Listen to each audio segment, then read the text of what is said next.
Grand rendez-vous d'actualité, le journal. Merci de suivre Télé 50. On débute avec cette triste nouvelle qui a plongé le monde musical congolais dans le deuil.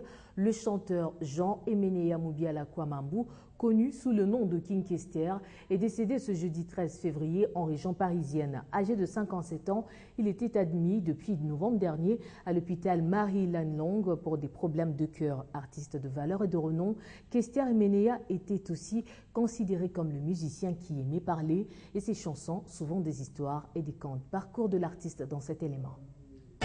Donc je fais beaucoup de choses, moins de publicité. Né le 23 novembre 1956 à Kikwit, Jean Emenea Mubiala Kwamambu, mieux connu King Kester, cet auteur, chanteur, interprète et compositeur de grande valeur a tiré sa révérence le 13 février dans la capitale française.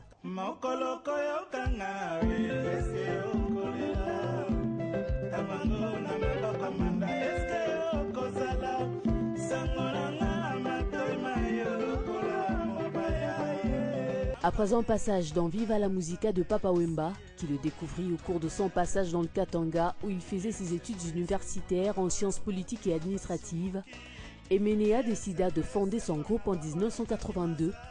Question d'imprimer ses propres marques dans la musique congolaise, d'où la création de Victoria Eleison, et devint ainsi l'artiste le plus populaire des années 80-90.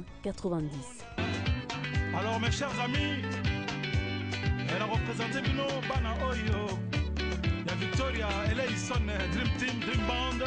Il a le mérite d'avoir contribué à la modernisation de la musique africaine en intégrant le son numérisé, rampant avec le style folklorique incarné par le célèbre Zaiko Langa Langa. Il sera le premier artiste d'Afrique centrale à utiliser le synthétiseur et à faire de la programmation musicale assistée par ordinateur. L'air à Paris, a vu que non baloupe côté la musique. Un plus la musique la musique à Congo, donc baloupe. Donc je serai le premier à utiliser baloupe. Artiste à part entière, Emenea a influencé toute une génération d'artistes congolais et africains. On cite le Wenge Musica qui singea le style Victoria Eleison du King. Fin humoriste, direct dans ses propos qui étaient qualifiés de fois de tranchants par ses pairs. Ne croyez pas quand vous sortez un disque, quand vous jouez dans le Stade de France, ou dans Bercy, ou dans Olympia, ou dans Zénith, ou Komi, Franco n'a jamais joué à l'Olympia. Franco n'a jamais joué au Zénith, hein? Mais Franco c'est le plus grand musicien du Congo. Donc c'est pas, il ne faut pas que les jeunes c'est-à-dire que Emenea est le premier artiste congolais à se produire au Zénith de Paris avec Abeti Masikini et à avoir invité le seigneur Taboulei à baptiser son spectacle de l'Olympia en 2002.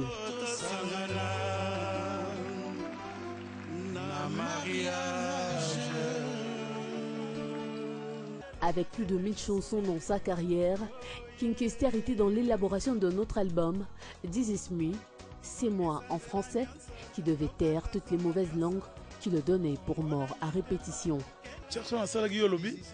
This is it. Et même qui est. Maintenant, ce qu'on a bandit, This is me, et il me manga dit à l'obi non. Affaibli, l'artiste vient d'être vaincu par la maladie qui le terrassait depuis un temps. Le Congo est une nouvelle fois en deuil et vient de perdre l'un des oiseaux défenseurs de sa culture.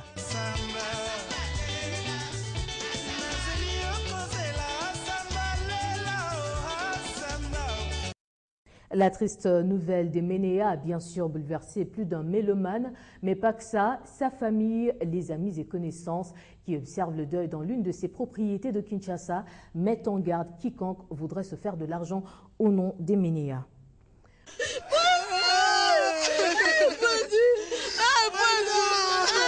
Nous sommes dans la commune d'Obandalungwa, dans l'une des propriétés du King Kester Emenea, pris d'assaut ce jeudi matin, juste après que la nouvelle de la mort de l'artiste se soit répandue par la famille, les amis et connaissances. Et cette vieille dame, c'est la mère de l'artiste. Bissonio Tozo Kama, puisque bien sûr il est parti, il était malade, il a voyagé, mais ceci a maintenu ses alagas, ce qui n'est pas à l'hôpital, basouhaita kayeka bonne guérison. Mais là, on a tout la moqué. Le programme des obsèques pas encore établi, la famille met en garde quiconque voudrait faire de la récupération sur la mort de Jean Emenea Kwamambu.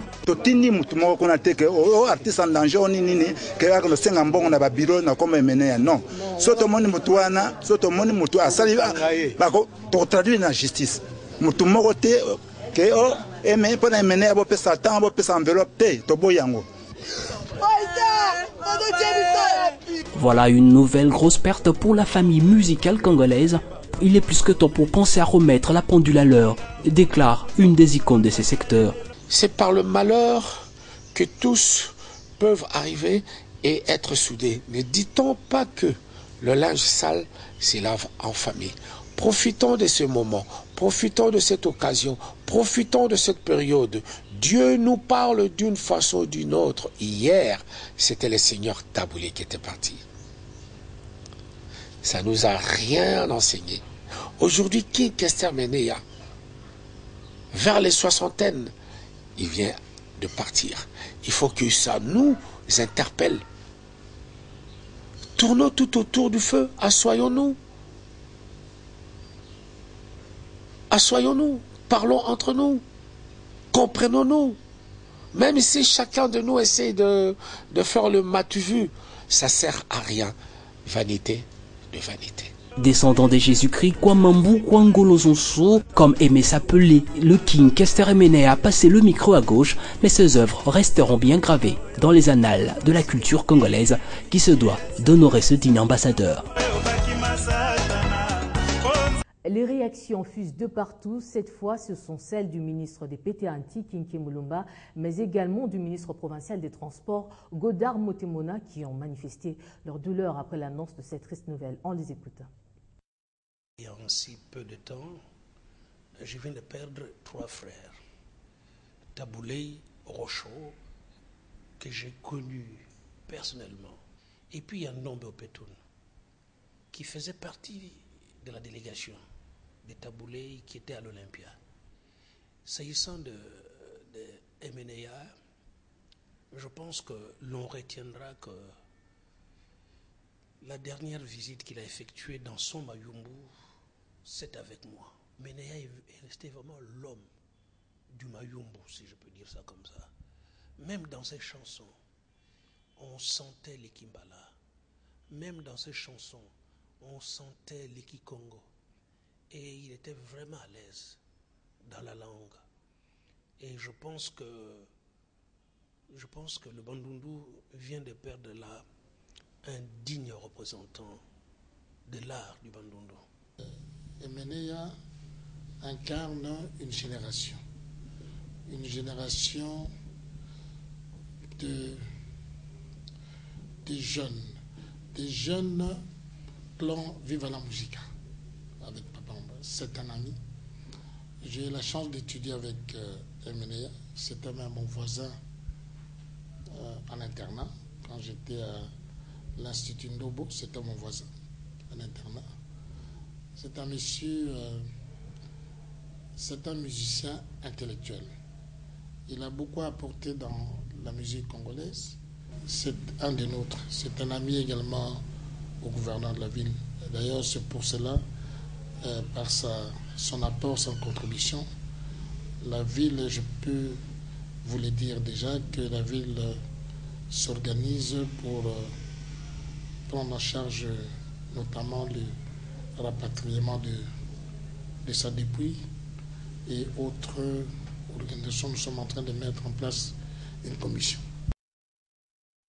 Autre chose à présent, la situation générale du pays a été passée en revue ce jeudi au mécanisme national de suivi, cette structure qui veille au respect des engagements contenus dans l'accord cadre au niveau national. Koen Vervac, envoyé spécial de l'Union européenne pour les Grands Lacs, a fait savoir à François Mwamba, coordonnateur du mécanisme national de suivi, la responsabilité de son institution à accompagner la République démocratique du Congo dans le processus des réformes des services de sécurité.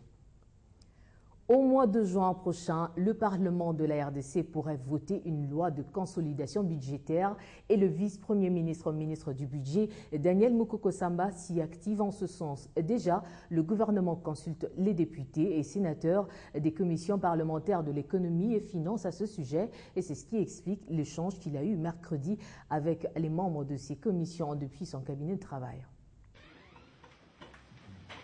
Les membres de deux commissions de l'économie et finances du Parlement en séance de travail à la vice-primature du budget, ça n'arrive pas tous les jours. Et comme cela ne peut étonner personne, au menu, on a parlé budget.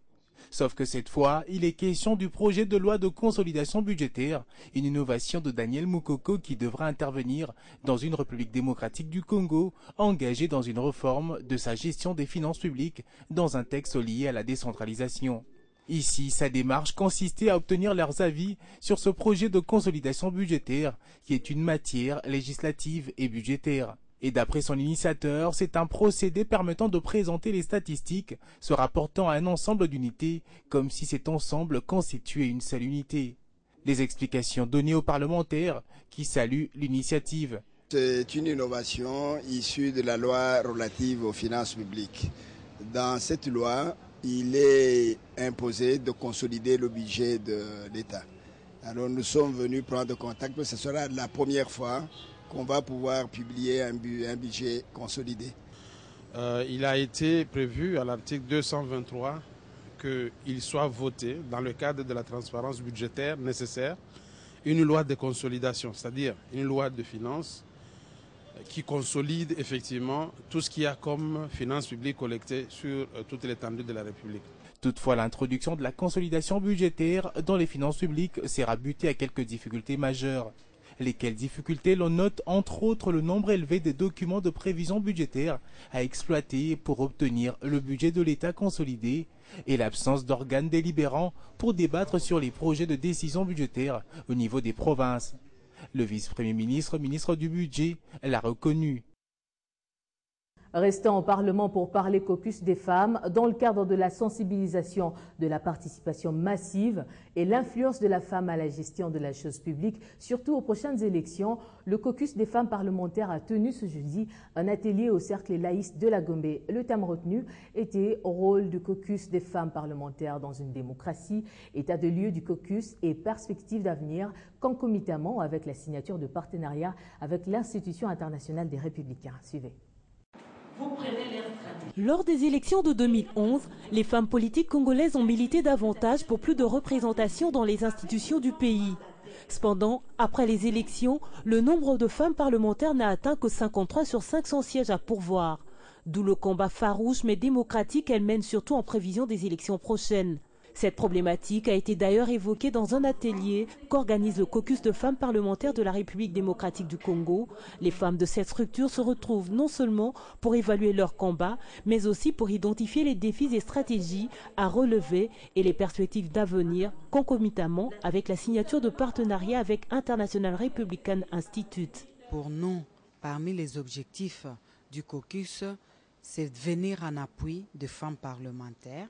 Les femmes élues doivent rester même aux prochaines élections, c'est-à-dire elles doivent se faire élire et que nous devons encore avoir d'autres femmes pour accroître le nombre de femmes à l'Assemblée. Après le débat, plusieurs points ont été alignés dans le but d'aider la femme congolaise à abattre un travail qui s'annonce dur afin de réaliser les exploits aux futures élections. Le majeur des défis, c'est la conscientisation de la femme et puis l'essence des responsabilités. À part ça, nous avons d'autres défis tels que la réalisation des 30%, que cela soit effectif, que cela soit opérationnel. Leur vision commune est d'atteindre une représentation féminine élargie, mais aussi d'influencer la gestion des institutions du pays.